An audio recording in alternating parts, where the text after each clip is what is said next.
2012 সালের 16 ডিসেম্বর রাত্রি 9:30 জ্যোতি সিং এবং তার বন্ধু অবনীন্দ্র প্রতাপ পান্ডে দিল্লির শকেটের পিভিআর সিলেক্ট সিটি ওয়াক নামক সিনেমা হলে লাইফ অফ পাই সিনেমাটি দেখে বাসে করে বাড়ি ফিরছিলেন। আর 6 জন মিলে দিল্লির ওই মেয়েটিকে গ্যাং রেপ করে ও তার বন্ধুকে মারধর করে, দুজনকে অর্ধ উলঙ্গ করে রাস্তায় ছুঁড়ে ফেলে দেয়। এই ঘটনা সারা দেশ থেকে শুরু করে বিশ্বব্যাপী ছড়িয়ে পড়ে। সারা বিশ্ব থেকে আসে প্রতিবাদ। আজ আরজি করের ঘটনা মনে করিয়ে দিচ্ছে সে ভয়াবহ ঘটনা। আজ থেকে ঠিক 12 বছর আগে নির্ভয়া ছিল 22 বছরের ফিজিওথেরাপিস্ট আর কলকাতার তিলোত্তমা 31 বছরের মেডিকেল ইন্টার্ন। দুজনেই কিন্তু মেডিকেল বিভাগে যুক্ত। মুনিরকা থেকে দুয়ারকা নামক গামী বাসটিতে তখন চালক সহ মাত্র 8 জন ছিল। বাসের একজন সাহায্যকারী বলেছিল যে তারা দুয়ারকা যাচ্ছেন, কিন্তু অবনীন্দ্রর মনে সন্দেহ জেগে ওঠে যখন বাসটি তার নির্ধারিত রুট ছেড়ে অন্য রুটে ঢুকে পড়ে। তিনি আরও খেয়াল করেন যে বাসের যাত্রীরা তাদের দিকে সরে এসে বসে। যখন তিনি জানতে চান যে বাসটি আসলে কোথায় যাচ্ছে এবং অন্য যাত্রীদের আচরণের জন্য প্রতিবাদ জানান, তখন তাদেরকে জিজ্ঞাসা করা হয় যে তারা এত রাতে কোথায় কি করতে গিয়েছিল। তারপর তাকে লোহার রড দিয়ে পিটিয়ে মারাত্মকভাবে আহত করা হয়। জ্যোতিকে তারপর বাসের এক কোণায় নিয়ে গিয়ে পেটানো হয় এবং তাকে একে একে ড্রাইভার ছাড়া প্রত্যেকেই ধর্ষণ করে। এই সময় ড্রাইভার গাড়ি চালিয়ে যাচ্ছিলেন। পরবর্তীতে হেল্পার গাড়ি চালান এবং ড্রাইভার ধর্ষণ করেন। দিল্লি পুলিশ আনুমানিক রাত 11টার সময় জ্যোতি এবং তার বন্ধুকে রাস্তা থেকে অর্ধ উলঙ্গ এবং আহত অবস্থায় উদ্ধার করে। সাফদারজাং হাসপাতালে তাদেরকে প্রাথমিক চিকিৎসা দেওয়া হয়। পরবর্তীতে কৃত্রিমভাবে শ্বাস প্রশ্বাসের ব্যবস্থা করা হয়।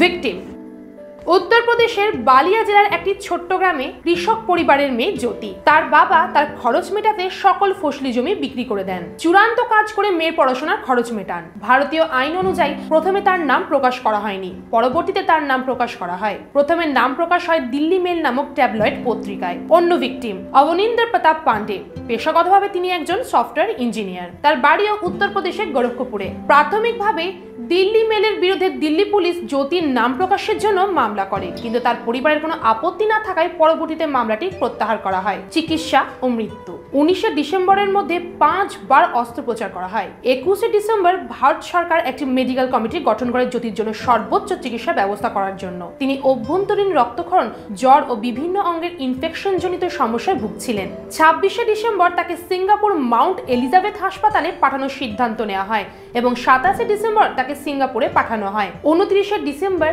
সকাল 4:45 তিনি মৃত্যুবরণ করেন। মৃত্যুর কারণ হিসেবে মস্তিষ্কে রক্তক্ষরণ, নিউমোনিয়া এবং তলপেটে ইনফেকশনকে দায়ী করা হয়। ঘটনার 5 দিনের মধ্যে সকল দোষী ব্যক্তিদের গ্রেপ্তার করে দিল্লি পুলিশ। বিচার চলাকালীন অবস্থায় রাম সিং আত্মহত্যা করে 2013 সালের 11 মার্চ তিহার জেলে। এছাড়াও নাবালক মোহাম্মদ আফরোজকে সংশোধনাগারে পাঠানো হয়। পরবর্তীতে বাকি 4 জন আরোপীকে মৃত্যুদণ্ডে দণ্ডিত করেন হাইকোর্ট। 4 আরোপিত ব্যক্তি তাদের মৃত্যুদণ্ড খারিজের জন্য বেশ কয়েকবার আবেদন জানান, কিন্তু বারবার তাদের আর্জি খারিজ করে দেওয়া হয়।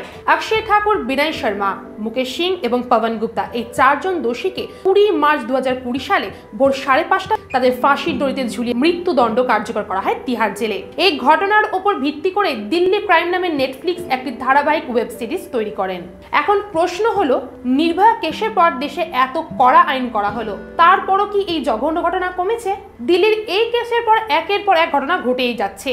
কখনো উন্নাও বা কখনো কাঠুয়া, তো কোথাও আবার কলকাতা বা দুমকা। এর শেষ কোথায়? এমন কোনোদিনই নেই যে ভারতবর্ষে কোনো প্রান্তে খুন বা ধর্ষণ বা শ্লীলতাহানির কেস দেখা যায় না। কখনো বেশি আলোচিত হয়, আবার কখনো বা কম, কিন্তু ঘটনা ঘটেই চলেছে। আপনাদের এই ব্যাপারে কি মতামত?